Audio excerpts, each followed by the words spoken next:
guys, this is IPTech here and I'm back with another video. This is an ultimate PC build that will cost just over £3,000 and will deliver the best game experience at resolutions up to 4K. It will also be great for content creation and it will be able to handle video editing and rendering of content up to 4K as well. So let's start the build with the CPU, and for this I chose the Intel Core i7 5960X, which is the top of the line enthusiast processor that Intel sells at the moment. It packs 8 hyper-threaded cores with 16 threads in total that are clocked at 3 GHz each. With this amount of cores and threads, you have no problem handling video rendering even in 4K resolutions. Video creation is the reason I chose this processor, as games won't be able to take advantage of all the cores / threads. They rely on single-threaded performance more. This is an Extreme Edition processor, so it does have an unlocked multiplier, which means that it can be overclocked, provided that you have a good aftermarket cooler. You have to keep in mind that Extreme Edition processors don't come with stock coolers, so you have to buy an aftermarket one.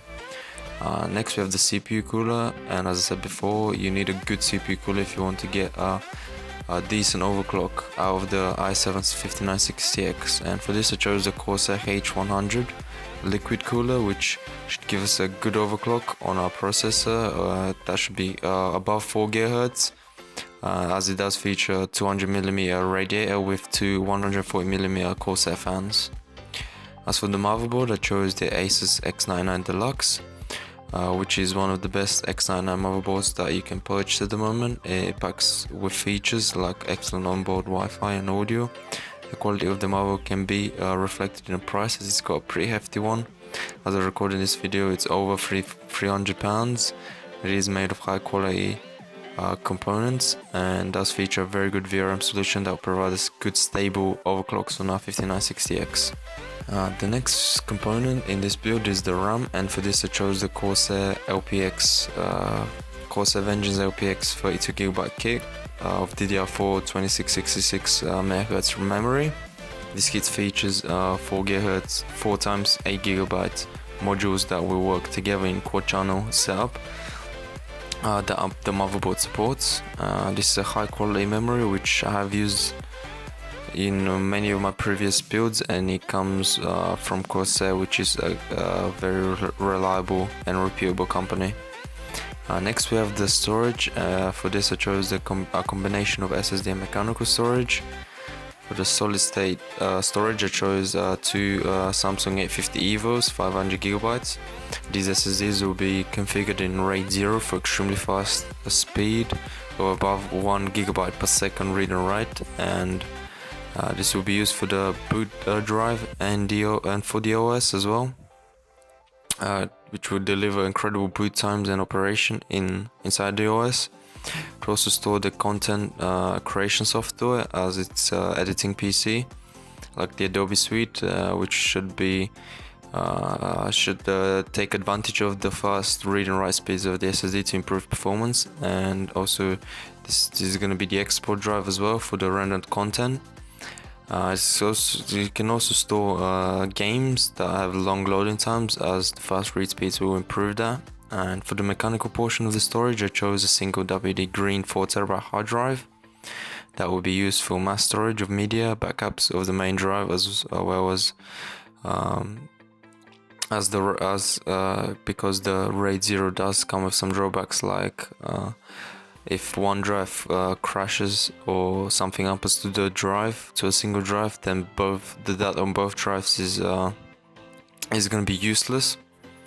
So you need to be frequently backing up all the data on the RAID 0 array for extra protection. And the green series line, from WD is proven to be very reliable, which I can confirm because I've had a green drive in my system for the past 5 years without fail. Next we have the graphics solution, and for this I chose the Gigabyte GTX 980 Ti in 2A SLI.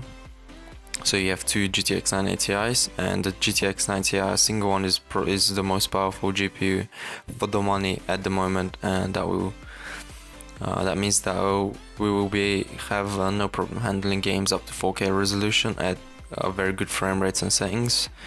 The GTX 980 Ti also has 6GB of GDDR5 VRAM. That will be plenty to handle high quality textures at higher resolutions like 4K. If you are buying the parts for this build several months after it's released, then make sure to adjust for new releases. For example, NVIDIA's Pascal and AMD's Polaris line of GPUs are set to re-released in the next few months, which will bring improved architecture along with new memory technology like HBM2 and GDDR5X. That will be very interesting to see the benefits of, so make sure that you consider this if you're building this system in the future. That is for the graphic solution. So next we have the case, and for this I chose the Phanteks Enthoo Pro. This is an excellent case with plenty of space that will fit all of our components, and it's a full tower. It's not mid tower. It has a very good layout that will allow even first time builders to be able to build systems in it relatively easy. It also has excellent cable management that will keep your cables out of the way with its included Velcro straps. It's overall a very good case, and it comes as the same price as you would expect of a mid tower. Last but not least is the power supply, and which is probably the most important thing, as without it you wouldn't be able to run the system, and if you cheap out here and get a junk power supply, you can take out the whole system if it blows. That's why you have to pick from a reliable and well-known brand and with high quality components. Like for example, in this build I picked the Corsair RMX 1000 PSU, which is a 1000 watt PSU that's should provide enough power, more than enough power for all of our components. And as I said, it's going to be more than enough, as I've left out some headroom for decent overclocks. It is 80 plus gold rated, which means it has pretty high efficiency, and that will be very cost effective in terms of electricity bills if in your region electricity costs a lot. It's also from Corsair, which is, like as I said before, for the RAM, it's a very popular brand of PSUs especially as well, and it's known for making very good power supplies, especially its top tier brands like this one. So this is it for the video, guys. Hope you enjoyed it, and if you did, make sure you give it a like, as it does help, and subscribe to my channel for more videos like this.